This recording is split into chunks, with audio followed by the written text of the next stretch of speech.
দর্শক আজকে আপনাদেরকে আধুনিক বাড়িতে ব্যবহৃত কিছু ডিজিটাল আসবাবপত্র দেখাবো যে আসবাবপত্রগুলো সাধারণত উন্নত দেশগুলোর ধনী পরিবারেই ব্যবহার হয়ে থাকে।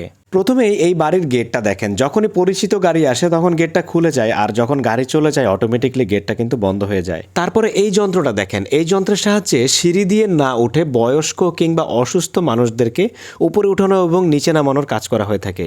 তারপরে এই যন্ত্রটা দেখেন, এটাকে ফ্ল্যাট করে রাখলে একটা টেবিল আর সোজা করে রাখলে একটা সেলফের কাজ করা যায়।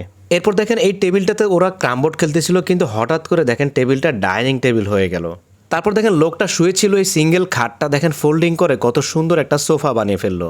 এরপর দেখেন এই লোকটা টেবিলটাকে ধরে সোজা করে এটাকে সেলফ বানিয়ে ফেললো। তারপর চেয়ারটাকে টেনে নিয়ে এটাকে মই বানালো, মই বানিয়ে উপর থেকে একটা বোতল নামালো। তারপর চেয়ারটা আবার যেমন ছিল তেমন ভাবে রেখে দিল। এরপর দেখেন এই ছোট্ট বক্সটার ভিতর থেকে কতগুলো টুল বের করতেছে, মোট 5টা টুল বের করলো।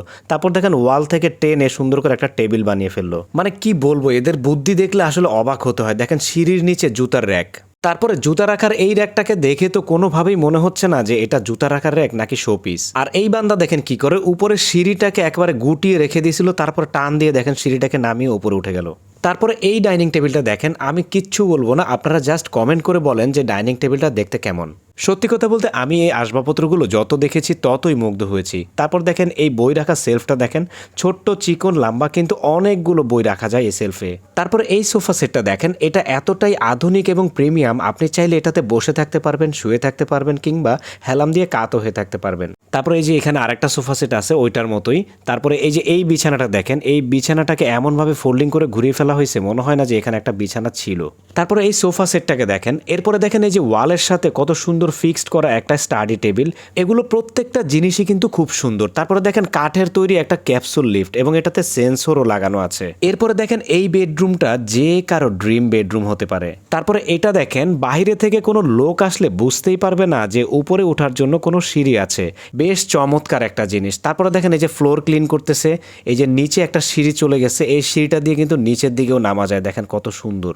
তারপরে এই যে এই বারান্দাটা দেখেন, শূন্যের উপরে হঠাৎ করে দেখেন অটোমেটিক একটা বারান্দা হয়ে গেল।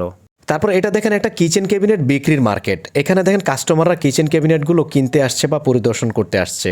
তারপরে দেখেন এই বিল্ডিং এর বারান্দাতে কত সহজে থাই গ্লাসগুলো লাগানো হচ্ছে। আর আমাদের দেশে এই ধরনের কাজগুলো মিস্ত্রিরা দড়ি দিয়ে ঝুলে ঝুলে জীবনের ঝুঁকি নিয়ে করে থাকে। তারপরে এই চেয়ার টেবিলটাকে দেখেন, যেখানেই টেবিল সেখানেই চেয়ারটাকে সুন্দর করে রেখে দিল। দর্শক কেমন লাগলো আজকের ভিডিওটা অবশ্যই কমেন্ট করে জানাবেন, এবং কোন আসবাবপত্রটা আপনার কাছে বেশি ভালো লেগেছে সেটাও জানাবেন। এবং আমার ইউটিউব চ্যানেল এবং ফেসবুক পেজে যদি নতুন হয়ে থাকেন ফলো করে পাশেই থাকবেন। ধন্যবাদ।